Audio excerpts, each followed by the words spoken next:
Yes, so this whole pay-per-view was built on who's the third man and where's Eric Bischoff.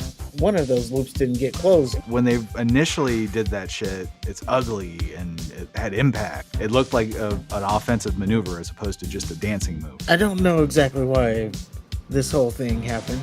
Like the woman coming out screaming, "You're hurting him."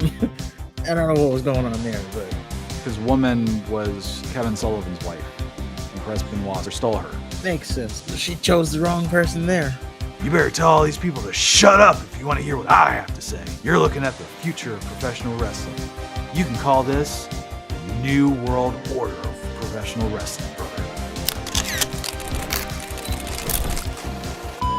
So I guess that brings us to our Wrestling Rewind. Retro style. The start of the NWO. We are officially here. The wait is over. Happening. Yep, it's a hostile takeover here in Daytona Beach, Florida, and they play a clip of the Outsiders invading Nitro. It shows Hall getting into it with Sting, and then they replay Bischoff getting powerbombed off the entrance ramp at the Great American Bash. And then they show a standoff while the WCW guys are encircled from the Outsiders by police with their hands on their guns. I don't remember ever seeing that again. So that was a good splash of realism, I guess. Yeah, that cop had his hand on the gun with the thumb ready to flick off the little button thing. He just had his hand right next to the gun, and they had the close-up on it. It was great. So Shivani and Heenan and Dusty Rhodes, they're on commentary. Of course, they're hyping up the war against the Outsiders. And Bischoff is missing. No one can find him. And they still don't know who the third man is going to be. Yes, so this whole pay-per-view was built on who's the third man and where's Eric Bischoff. One of those loops didn't get closed. It was almost got me to watch. Well, now I got to watch Nitro to see the answer to the other loop that didn't get closed. Yeah. So Psychosis and Rey Mysterio Jr., they kick off the evening. Tenay comes out on commentary like he usually does for the Luchadors. And he immediately says everyone in the back is talking about the main event and speculating on who the third outsider is going to be. And then there was a part where Heenan asked Tenay where he learns all the names to the wrestling moves. And Tony says, well, if you don't know them, sometimes you just make them up. Professional broadcasting from Mr. Shivani. Psychosis, he did a senton from the top rope to the outside. And Tenay explained it to us like it was like the first time we've ever seen it. And it was just so weird. Because it probably was. Yeah, I was thinking, like, a lot of these moves, he had to explain what the move was. Right. And I was like, is this the birth of these moves in America? Probably. At least mainstream. But that damn senton, golly, all the way to the floor. It was nothing but thud. Yeah. And I like because nowadays it would just be pretty and it would be perfect. When they initially did that shit, it's ugly and it had impact. It looked like an offensive maneuver as opposed to just a dancing move. Yeah. But I don't know anybody who's sentoning from the top rope to the outside nowadays. Maybe Owens? Maybe. And then there was also early in the match, there was that spot where he did the suicide dive, but he went over the top rope. Yeah. That being Psychosis. Yeah, Psychosis is great. He was one of my favorite luchadors. Yeah, he's always a good one. Ray hit his Frankensteiner on Psychosis from the top rope to the apron. It's phenomenal. I miss that, Ray. And this is also like the days when the wrestlers' knees would bounce off the guardrail a lot. Because it's so damn close. They couldn't get their shit in. I don't understand how they can still walk. Because every time they would do like a suicide dive or any type of top rope thing, their knees would just go first into the guardrail. They weren't ready for all that, apparently. So Psychosis countered Ray's rolling Frankensteiner with a sit-down powerbomb for a 2 count. And then he gets Ray on the top rope and he goes for a Splash Mountain, which is a razor's edge for us Americans.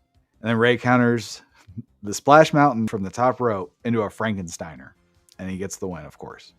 And like I said, it's sad that this Ray is no longer with us. This was an A+ fucking match.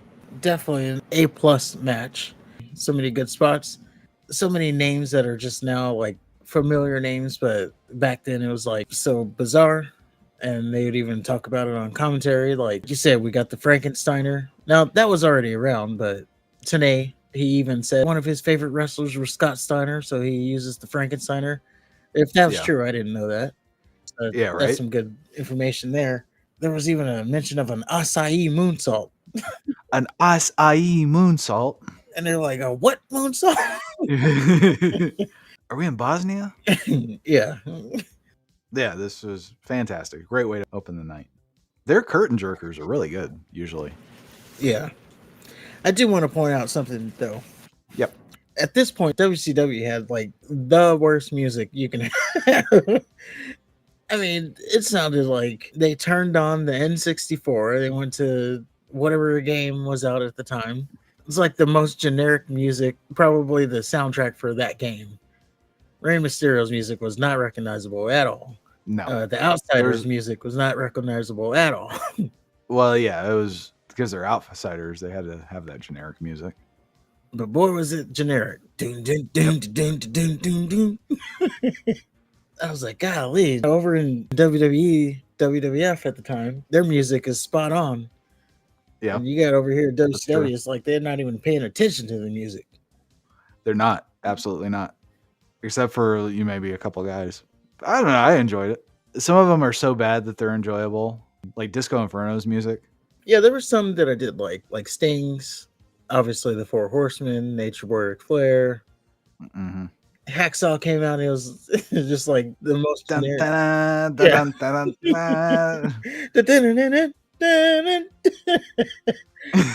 It's like, what is this music? Oh, I'm gonna beat him up. Put your dukes up. Yeah, you know what? That's Hacksaw though. He probably picked it himself. Yeah. So next, Mean Gene, he talks to Conan, our U.S. champion. And Conan explains what Ray did to Psychosis as far as the Splash Mountain into a Frankensteiner. And then Gene says he knows Conan's been traveling a lot, but he spoke to Ric Flair, and the Nature Boy sounds overconfident ahead of their match later. Conan says Flair's done it all, and he's been the champ 13 times, so it's 13 at this point. Flair also has friends, while Conan has been in the WCW long enough to form an alliance. I feel like he's been there for months now, though. Yeah, I was just thinking too, because his little U.S. title reign, I was like, he's stringing together a pretty good title reign here.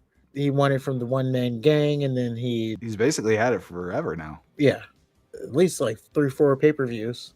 I think that's long enough to have at least one friend. So maybe Conan's just a dick. Maybe he just stays to himself. Maybe. So then Conan says if Flair's manager gets in the ring, he'll cripple him. If one of the women interferes, he's going to clothesline him. If the football player gets in the match, I'll chop block him. I'm leaving with the U.S. title. And apparently Flair doesn't have a manager. I guess he was just saying anybody who gets in the way is getting it. So up next is Big Bubba versus John Tenta. And I said John Tenta too. I know they've wrestled on Nitros, but we're not watching those. So this is John Tenta, Big Bubba 2. And it's a Carson City silver dollar match. And the silver dollars are placed high upon a pole. High up on a pole. Like so high up on that pole. Yes.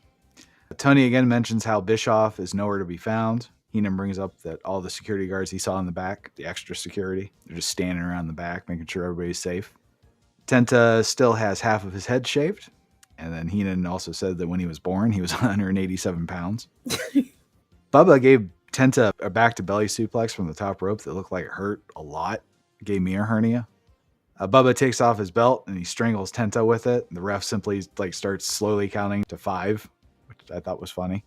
And then Bubba, he ties one of Tenta's arms with Duggan's athletic tape. And he starts beating the shit out of Tenta with the belt wrapped around his fist. Then he starts whipping Tenta with the belt. And then he starts strangling him again. And the ref lightly taps Bubba on the shoulder. Hey, stop it, please. It was a little uncomfortable to watch, though. He's really strangling. He was really going in with him. Yeah. Whipping him. It was an ugly match. I enjoyed it. So Bubba, he grabs a pair of scissors and he starts on cutting Tenta's hair. Then Tenta punches Boss Man in the dick. And then he frees himself with his scissors. Then Tenta starts using the scissors to cut the pole with the silver dollars down. Because earlier he was going to climb, but he's like, oh shit, that ain't going to happen. Yes. So just beat on Boss Man some more. If you can imagine, this pole is tied to the ring post. And the pole is about, 2 inches wide, maybe a little bit more. It was wobbling. But these are 300-pound men. There was no way they were climbing that pole. Nope. So I was like, And how it am I looked gonna like get the out of pole this was one? duct taped to the to the post too. It didn't look like it was very secure. Yeah, it was like the little harness thing, like the ratchet. Yeah, they did not account for a 300-pound man to climb it. Yeah, I was like, It how was are they not gonna do prepared for the combatants in that match. this? Yeah. Yeah, he's trying to cut the silver dollars down, but then Bubba cuts him off. Then Bubba hits a spine buster on Tenta. And he says, Jimmy, I can't climb that thing. You do it. So then Jimmy, he starts climbing the pole, which was genius. But then Tenta recovers and he hits a power slam on a distracted Bubba. Then Jimmy comes back down, hooting and hollering, thinking he and Bubba are about to win the match. And he turns around, sees that Tenta is there, and Tenta just snatches the silver dollars from Hart and kind of pushes him off the pole, not caring if he dies or not. And then Tenta just nails Bubba in the face with the silver dollars, swung it like a baseball bat. And he, of course, gets the pin, and the crowd was sure into this ugly ass match. Yeah, they really popped at the end when he Yeah. got the silver dollars. And boy, did he hit the shit out of him with the Right? like he did not take anything off of that swing. Nope. And I was like, And there's then- no way that had to have been props. But then you like hear the metal sound. It's like, golly. He really took that hit like that.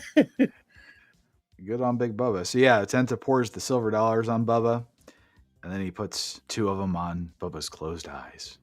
And Tony begs Eric to call in and let everybody know he's safe after the match. Then Dusty and Bobby, they speculate on who the third man is going to be, and no one knows. So after that, Mean Gene talks to Luger, Sting, and Savage. Gene asks Savage who they think the third man is going to be. Savage says, I don't care. I know it's going to be somebody. So that's really all that matters. He's going to get hurt just like the other guys are going to get hurt. This is equal opportunity, equal war type situation.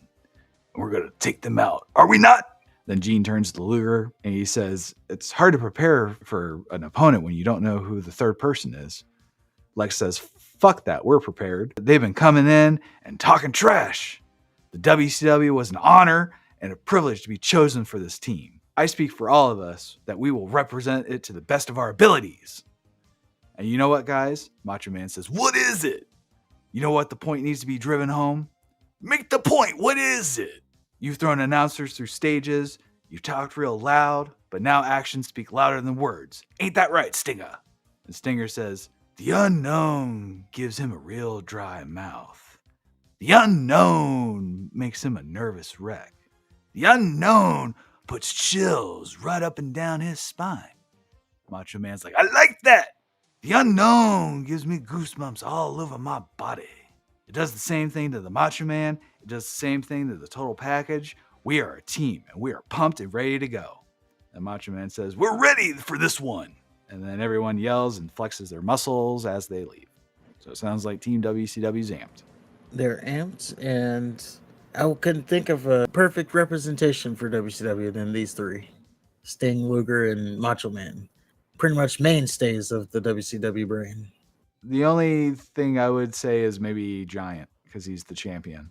Yeah, that would have been good, but... And of course there's Hogan, but... Yeah. But initially, yeah, I did think it was Hogan. Like as the third man, as the...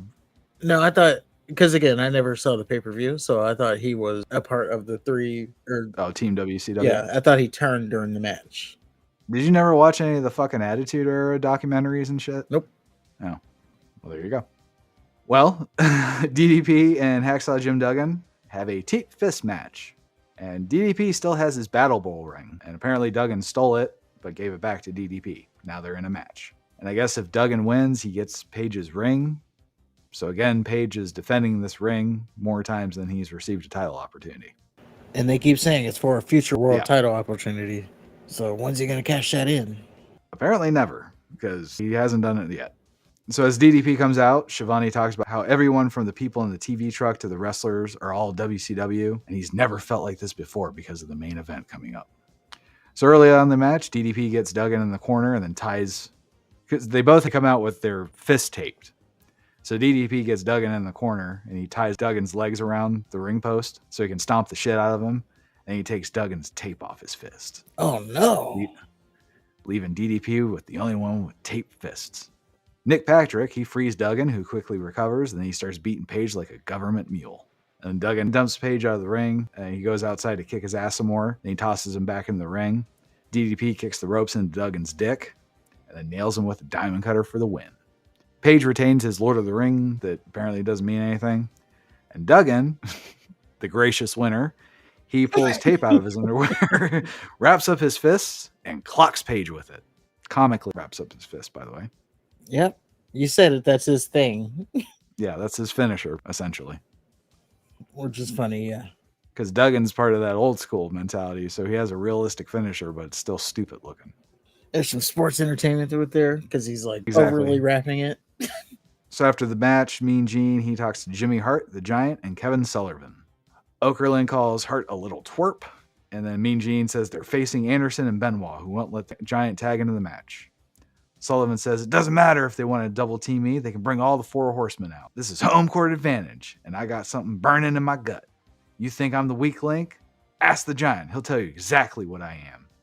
And sure enough, Gene asks the Giant if the Taskmaster is the weak link. Giant says, not for once in my life have I seen the Taskmaster as the weak link. He is the backbone of the Dungeon of Doom. He is the one that brought the Giant to WCW to reclaim my birthright and put an end to all that Hulkmania stuff. You talk about the Horsemen, the Elite, this, that, and the other. I am the Elite. I am the World Heavyweight Champion. I always will be. You come after that Taskmaster Kevin Sullivan in his home court? Looks like we're going to have some horse stew later. Jimmy Hart says it's the Horseman's best versus the Dungeon's best, and we're going to find out who wins. And then he does his little weasel laugh. And then Mean Gene asks Hart to brush his teeth. Always a good laugh. Always. So Tony the Tiger talks to Arn Anderson and Chris Benoit. Tony says that if Anderson and Benoit win the match, one of the four horsemen, Flair, will get a title shot. And then Arn Anderson says, Sting, Luger, and Savage are going to be a hell of a bigger challenge than Eric Bischoff. And if they survive those three, maybe they can come and knock on the Horseman's door.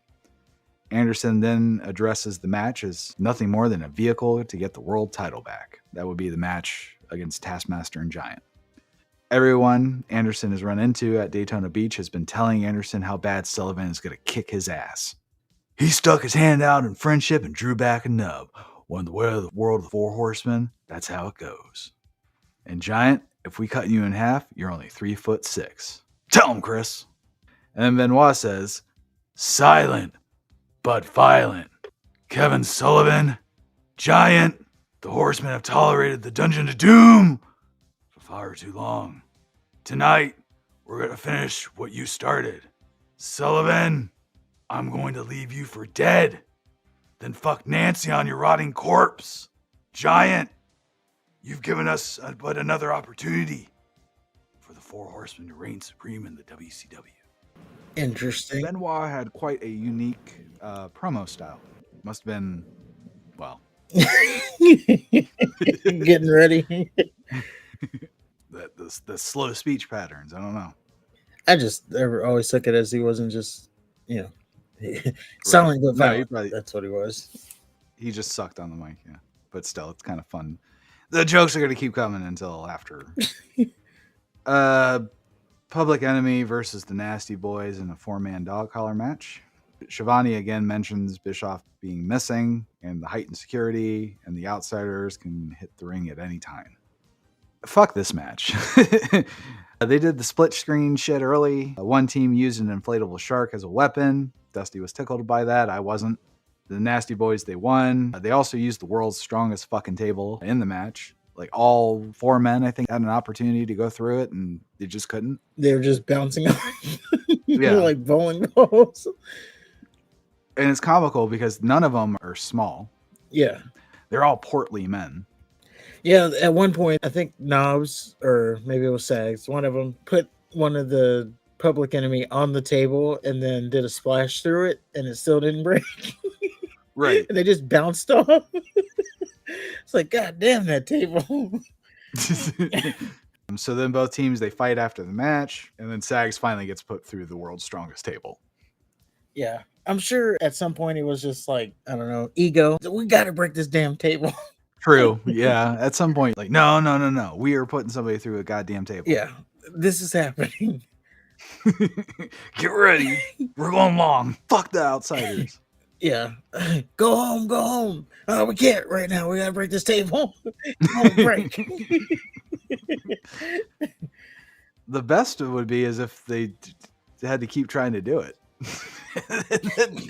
And then it just gets to the point where the crowd is silent and slowly clapping, and you hear maybe one or two cheers. The only thing you can really hear is them just grunting and bouncing off the fucking table. Just go. Do this, do this.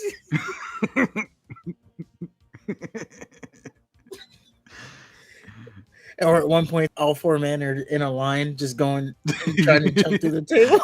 Just diving off the top. But no, Sags, he gets put through it. Unfortunately, we get spared of that. Then they cut to Mean Gene, and Gene is standing in front of security guards. And he once again mentions that Bischoff is missing. And at that point, he lets us know that the outsider locker room is behind the security guards that he's standing in front of. Gene then says everyone is fair game, but if the outsiders were to so much as touch him, he'd go straight to a lawyer. Then Gene speculates about the third man, and then he tells us we're all a part of history. Was this one where the third man was in the locker room, or is this before that? No, this is before that. Okay. And also before that is Disco Inferno and Dean Malenko for the Cruiserweight Championship. And Disco cuts a pre-match promo. He says, I know you all came to see me dance. So after I beat Mr. Personality for the Cruiserweight title, you're all invited to my disco dance party. That'll be fun. Malenko comes out. He's staring daggers. He gets in Disco's face and then proceeds to give him an old-fashioned ass-kicking. Dusty, at one point, he says, Malenko even knows all the holds I call. Tony called a neck breaker a jawbreaker. That happened. And then Disco, he got some offense in, but he was too focused on primping his hair and dancing to capitalize on any of his opportunities. So then Malenko ends up winning with a double arm powerbomb and a cloverleaf, and probably a better match than it had a right to be. And Malenko is so fucking crisp, even when he's taking offense. Like, there was a part where he got stun gunned on the top rope, and he just floated. And Malenko, he says straight into the camera while he's holding the belt, the Cruiserweight Championship represents the best in wrestling, not dancing. Great match. Yeah, I was definitely surprised. I thought it was just going to be like a one-sided ordeal. You got Disco Inferno dancing around. Malenko comes out. He's all business. It's like, well, this ain't going to last long. Right. But yeah, Disco got some offense in. And he actually made a match out of it. He did. And he may have won if he wasn't so busy making sure his bangs were straight. Yeah, I think at one point he hits his finisher and then he fixes his hair before he goes for the pin. And he's like, oh, shit, I got to go for the pin. Well, there's one time where he was dancing. He was like, oh.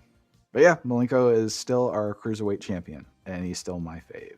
Joe Gomez versus Steve Mongo McMichael is up next. Gomez was a huge Bears fan who had his heart broken when Mongo turned on Kevin Green. And Deborah comes out with a new purse puppy, which made me concerned for the first one. Mongo was clumsy. He looked like a bull in a china shop. He didn't look like he knew where he was at times, but man, he was awesome.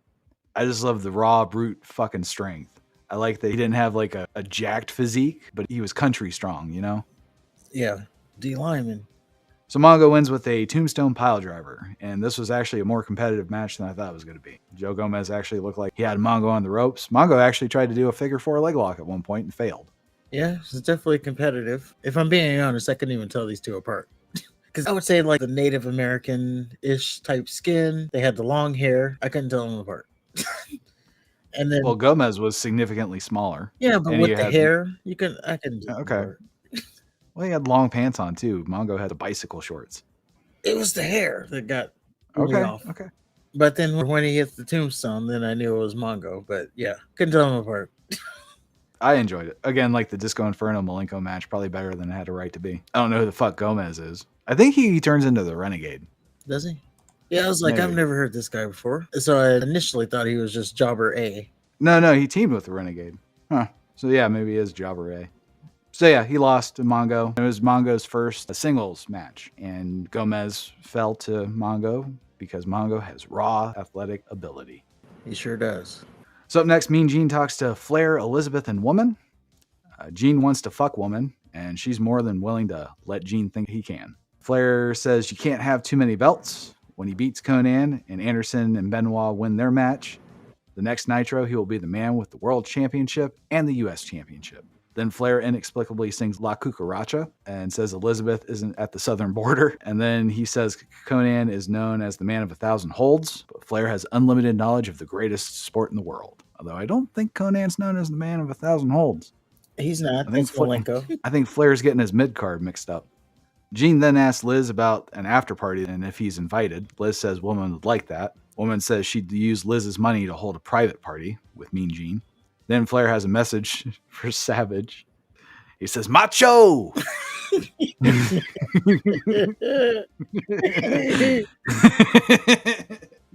Macho! Never stop looking at that camera. Never stop thinking, wondering and praying that someday, woo, Liz could come back. Because, brother, it ain't never gonna happen. Woo! Then Gene and Woman flirt some more. So I love the fact that no matter what Savage has gotten himself into, no matter the importance of or the stakes that Savage has undertaken, Flair will always point out that he is now fucking Elizabeth, and Savage will never ever see her naked again. Yep, he's got to rub it in anytime he can. It's like, here we are. We're supposed to be defending WCW. But I got a big for you. I'm fucking you. Every chance we get. In fact, as soon as the camera turns off, we're going to go at it again. Yeah. So that brings us to Conan versus Ric Flair for the U.S. Heavyweight Championship. Honestly, it was really hard for me to get into this match, especially with Woman screaming at the top of her lungs. That's the thing. I don't know. There's something about this match. I watched it like 2 or 3 times, and it just, Conan at one point did a dive to the outside from the apron onto both Flair and Elizabeth, which I thought was hilarious. And Conan showed that he was true to his word. Yep. And he did say it. Conan tries to go for a top rope move, but Woman shakes the ropes, fucking Conan up. And Conan gets Flair into the figure 4, but Flair reverses it. And the Woman at one point just gets in the ring and kicks Conan straight in the dick. And at one point, the announcers go, oh, Conan can't overcome his injuries, whatever those may be. Well, we know of 2. Flair tosses Conan outside of the ring so Woman can rake the shit out of his eyes. And then Woman hits Conan in the temple with her shoe. Flair pins him for the win, and he puts his feet on the ropes for extra salt. On the very top rope, too. Yes. And then the announcers ask how all 3 people are going to wear the U.S. title. Yep, because they all did help. It sure did. I was interested in this match because I was interested to see how Flair works, if I can mark up, how Flair works a lucha style or how he keeps up with the lucha. There is a Monday Nitro where Flair wrestles Eddie Guerrero. Oh. And it's fantastic. So if you want to really see how he wrestles that style, go out of your way to watch that match. It's one of the earlier Nitros. Yeah, I'll have to watch that. There's a point where Eddie, I can't remember if he drop kicked him or hurricanranaed him outside the ring, but Flair usually does that thing where he's overconfident, but then just something about this time, he just stopped and just looked at Guerrero, and then like he got focused. It was great. Sounds good, but yeah, that's why I was interested. It's like, oh, is he going to be able to change his style up enough to work around a lucha? And he did, so there you go. And I thought they worked well together. Yeah, and then he still flared it up. Oh, absolutely. And he's dirtiest player in the game, so, he's going to cheat. He did his flare bombs, and I thought Conan worked well into that too. Because I would think that'd be hard. Like, I don't know when this motherfucker's going to just do that shit. Because he just does it. It was a good match, just hard for me personally to get into. Especially with the main event coming. It's like all right. So Mean Gene is at the outsider locker room again. And he says he's been eavesdropping outside of the locker room. And sure, like as soon as they fade back in, Gene has his ear to their door. And he says he hears that the third man joined them. But the third man's voice sounds familiar, but it's muffled. He can't quite put his finger on it. And Gene asks Tony if he has any idea who it is. And Tony says no, but Gene heard the voice. Gene says, but it's just muffled. I can't figure it out. And then they speculated about Eric Bischoff's whereabouts. And Heenan tells Gene to go ask the security guards if they know who it is. And Gene's like, no, that'd be too easy. I don't want to do that. I like the whole thing. Gene Okerlund, of all people, saying, it's a voice I've heard before, but I can't quite put my finger on it. It's so muffled. But it just sounds so familiar. Well, it's like... Well, I just know that Heenan's like, well, why don't you ask one of the security guards? And Gene's like, oh, I could... Oh, you're trying to trick me. Like, no, he's trying to help you. Well, because he said, why don't you pay one of the security guards to tell you? Yeah. So that's why he was like, oh, wait a minute. Give him $1. Buy him a Coke. But yeah, Gene recognizing the voice but not recognizing it. Yeah, that was See a what good little happens. touch, as he's interviewed Hogan so many times in life. This whole thing has been just masterfully done in my eyes.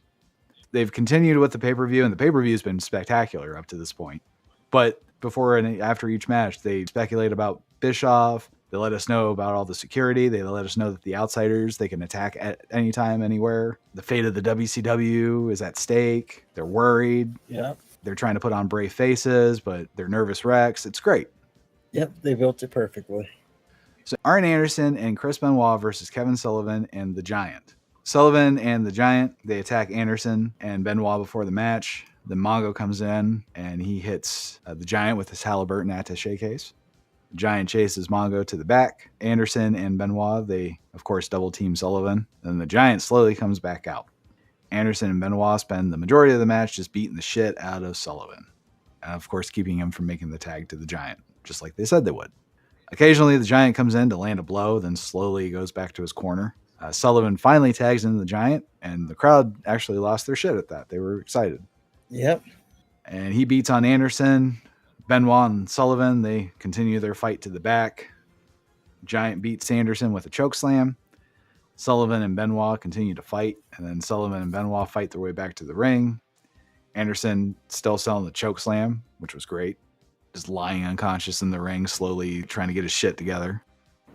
From when the Giant tagged in and it was just him versus Anderson, it was kind of a squash match, and I don't even think Anderson got any offense on him. He did that thing where he ran outside of the ring and then got back into the ring and attacked Giant as he was trying to get in the ring because he chased Anderson. Mm-hmm. So he got a little bit of offense, but yeah, it was but it wasn't anything significant. pretty one-sided. Yeah, Giant's pretty protected at this point. So Benoit hits a belly-to-belly suplex from the top rope onto Sullivan. And at this point, Woman comes out to plead to Benoit to stop beating Sullivan. She's like, "Stop it, Chris! Please! You're going to hurt him!" Giant comes back to chase off Benoit. Giant carries Sullivan on his shoulders to the back, and it was especially scary when Giant had Sullivan on his shoulders and then tried to exit the ring. It looked like he was about to just dump Sullivan on steel stairs. Yeah, he was trying to do the Giant thing, step over the rope, but he couldn't get, because, he's holding a full-grown man on his shoulder. Right, and he's not a light man. Yeah. He's a George Costanza body type. So, yeah, he's trying to step over the rope and keep his balance, and he can't, and yeah. It was a sight to see. I don't know exactly why this whole thing happened. Like the woman coming out screaming, "You're hurting him." I don't know what was going on there, but because Woman was Kevin Sullivan's wife, and Chris Benoit stole her, and they kind of worked that into the storyline. So this is more personal between Sullivan and Benoit than it is between the Dungeon of Doom and the Horsemen. Okay. That's why Benoit and Sullivan, they just continued to fight while the match happened. And then Arn Anderson had that little, where he tried to check in on Sullivan, but Sullivan slapped his hand away. Yeah. Okay. I think Anderson even does a promo where he tells Benoit, he's like, "Dude, you need to slow down."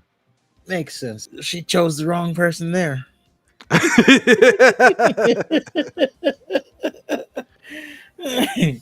I remember the story, but I didn't know that they worked it into the wrestling angle. Yeah, this is like Edge and Matt Hardy on steroids. Okay. Because I don't remember Edge and Matt Hardy having a bathroom fight and shit. I think there's even a segment where Benoit is at a hotel room with Woman. He's like, "Hey, Sullivan. Bet you wish you were here." Taking a page from Ric Flair's book. And leave the cameras running. All right, so are we ready? Yep, here we go. All right, the moment we've all been waiting for. All that other shit doesn't matter. The Outsiders versus Luger, Sting, and Savage for the Hostile Takeover. And the opening video they played was awesome and dated at the same time. Like you said, the music was awful. The most generic music you can have. I did like how they clipped in the voices, though. For some reason, it worked for me. And I like how they showed Hall coming in, running his mouth, and tossing his toothpick at everybody. So Michael Buffer, he's in the ring. He says, "A group of outsiders have threatened the sanctity of WCW with a Hostile takeover. 3 men have been selected to defend the honor and possibly the very existence of WCW. Are you ready? So only Hall and Nash, they come out to represent the outsiders. And the announce team is beside themselves because they're still on the edge of their seat as to who the third man is going to be. And then Mean Gene, he comes out. And he talks to Michael Buffer for a little bit. And then he goes to the outsiders. And he asks Hall and Nash where the fucking third man is. Hall says, Scheme Gene knows too much already. All they need to know is the third man is here and ready. Nash says that they have enough right now to handle everybody, so they don't need a third man. And Tony's like, blah, okay. Yeah, get in there and get there. Kick their teeth in. Yeah. And Hall and Luger, they kick things off. Luger gets taken out early while getting hit with a stinger splash. Nash was holding Luger on the ropes, and then Sting jumped on both men, and I guess Luger got the worst of it. Luger is then stretchered out, and then the outsiders try to attack Luger once they tie him onto the stretcher, which I thought was funny. But now it's evened up, and Sting and Hall go at it. After a slap to the face, Sting is all over Hall. And then Nash finally gets in the ring. He's a monster.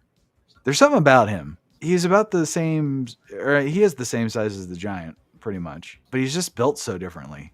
Yeah, they said he's 7 foot tall, which he is, or that's what he was billed at. I don't know if he really is, but close enough. Nash at one point goes for an elbow drop and lands directly on Savage's head. Savage was trying to roll out of the way, but clearly he didn't. And then the announcers, they speculated on whether or not Savage was taken out of the match because it kind of looked like he was. Tony at one point demands that someone just come out and take Luger's place. And he's like, screw the rules. And Dusty's like, good point, Tony. And Heenan's like, no one's used them all night anyway. Why start now? Sting drop kicks Nash right in the knee. And the Shivani says he was caught in the gut twice. So doesn't know his wrestling holds, doesn't know his body parts. I like how Randy Anderson stood on the top ropes to talk to the outsiders when he was yelling at them. Mm-hmm. They would just get on the top rope like, hey, look at me. Thought that was good. Sting pretty much gets his ass kicked by Hall and Nash for the entire second half of the match. Pretty much as soon as Luger's gone. Like, he gets some offense against Hall, but then they take control and they never let go. And they even did a abdominal stretch spot where Hall was grabbing Nash's hand for extra leverage. And then they did the quote-unquote blind tag.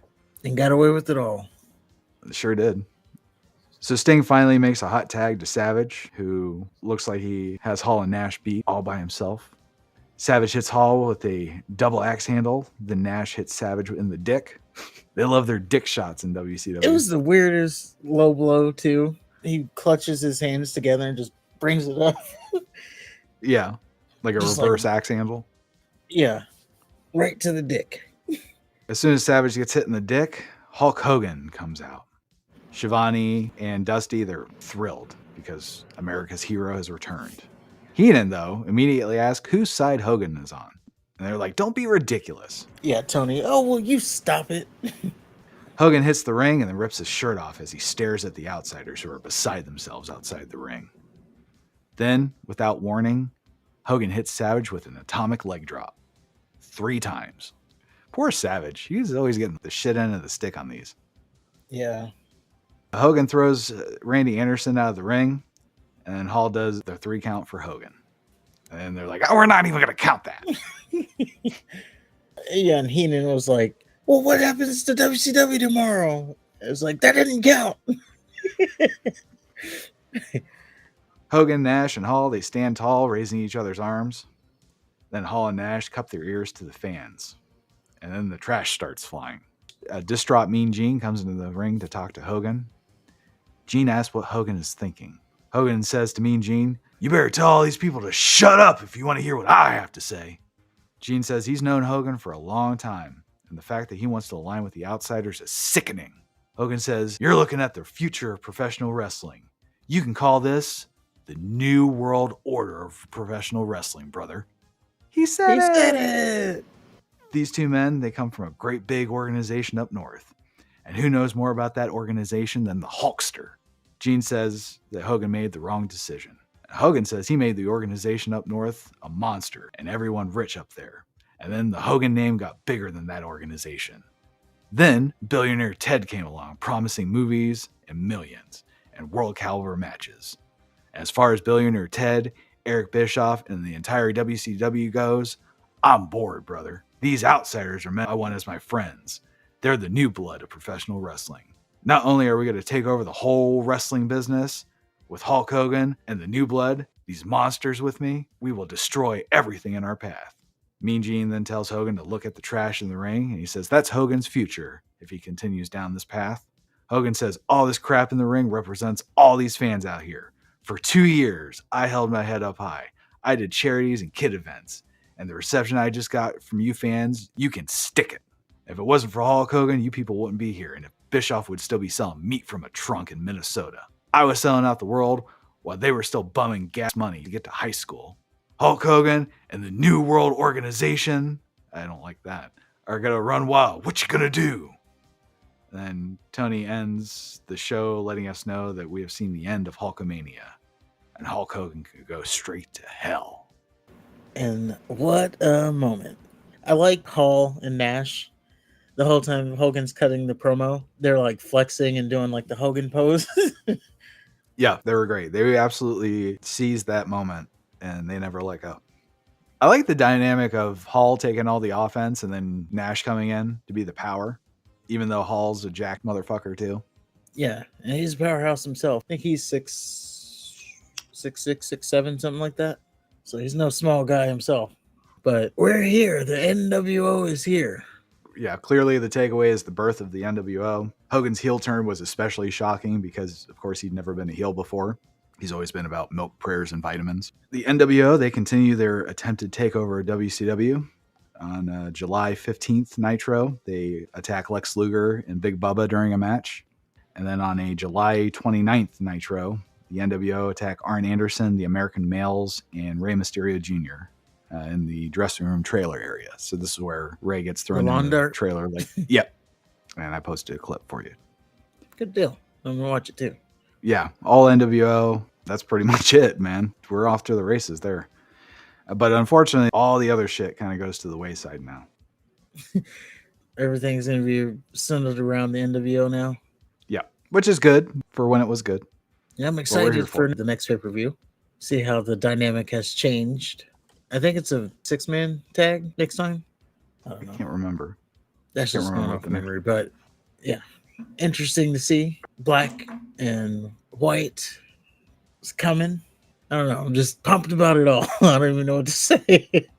Hog Wild is next. And then soon we're going to be getting this person, goes by the name of Goldberg. They'll be coming soon. WWE's just hitting their stride. Their 83 weeks are starting.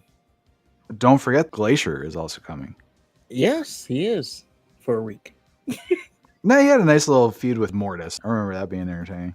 And then, yeah, he didn't. It was not. Well, that's because he kind of sucked. Yeah. And then he was just fodder for Goldberg. Yeah. Pretty shortly after. But no, it's Hog Wild and it's Hollywood Hogan versus the Giant. Next time? Yeah. And the Outsiders, they face Sting and Luger. Oh. Is he already getting the title? Well, we'll see. It's Hogan. I said we'll see. You never know. Oh, the Ultimate Dragon is there. Oh, one of my favorite luchas too. Yeah, I liked his Dragon Sleeper Hold. I like his Dragon Suplex with the bridge and the double hook. Yeah. We get a women's match, Medusa and Bull Nakano. That's the lady with the fucked up hair. Remember that Japanese tag team match? Yeah, I remember her. Oh, Chris Benoit and Dean Malenko. That will be awesome. It's going to be hard-hitting. Harlem Heat versus the Steiner Brothers. Ric Flair and Eddie Guerrero. There you go. Oh, this is going to be a good pay-per-view. Yeah, a pretty good card. But first, we have WrestleMania 9 to contend with. WrestleMania 9 is built around two storylines. Can Bret Hart defeat the unstoppable Yokozuna? It's also the return of Hulk Hogan, who has come back just to tag with his best friend in the whole wide world, Brutus the Barber Beefcake. And they're challenging Money Inc. for the tag team titles. Oh, my. Yeah. That seems pretty low for Hogan. Yeah. Probably why he left. Well, no, he just came back to tag with his good buddy, Brutus the Barber Beefcake, because he needed a partner. That's it. All right. That's all we'll see Hogan do. Some other things to look forward to maybe is the Steiner brothers. They make their only WrestleMania appearance. Obviously, Scott comes back at some point, but this is the only time we see the brothers together. All right. We get Lex Luger versus Mr. Perfect. I don't know if it's something to look forward to or not, but it should be something. Yeah, I think it'd be interesting. He was with the World Bodybuilding Federation. I don't know if it's his first singles match or not. It might be his pay-per-view debut. Okay. But yeah. And Razor Ramon is facing Bob Backlund, which I'm personally anxious to see. Well, Razor Ramon, that's going to be a good one. And Bob Backlund. Is he the Psycho yet? I don't know. That's why I'm anxious to see it. Oh, well, there you go. The WrestleMania 9 is infamous for Taker versus Giant Gonzalez at the end of the main event, and the fact that the togas were on the announcers because it was billed as the greatest or largest toga party or some shit. I'm feeling like this is the one. Yeah, if WrestleMania was a jet, this is where it would start to kind of peter off. Okay. But they get it back. I mean, it's not like WrestleMania sucks from here on out. This just happens to be one of the worst ones. There you go. Allegedly. We got to find out for ourselves. Yes. I'm sure the one with Snooki's the worst one by default. Well, I'm holding no prejudgments. We'll find it out. We kind of are. Yeah, I guess so. But but we'll watch it either way. Yes, and we're already in the double digits almost for WrestleMania. It's just crazy to think about. We started this little project and we're already in the double digits almost. And we're not even close to being done. There's that. So we just hit the first decade. Now there's 4 decades of WrestleMania by the time we get past this WrestleMania. And on that note, if you agree with anything, let us know in the comments below. If you disagree with anything, let us know in the comments below. Don't forget to hit the like button, hit the subscribe button, subscribe to all the social medias. They're all in the description right next to the like button. And until next time, top guys,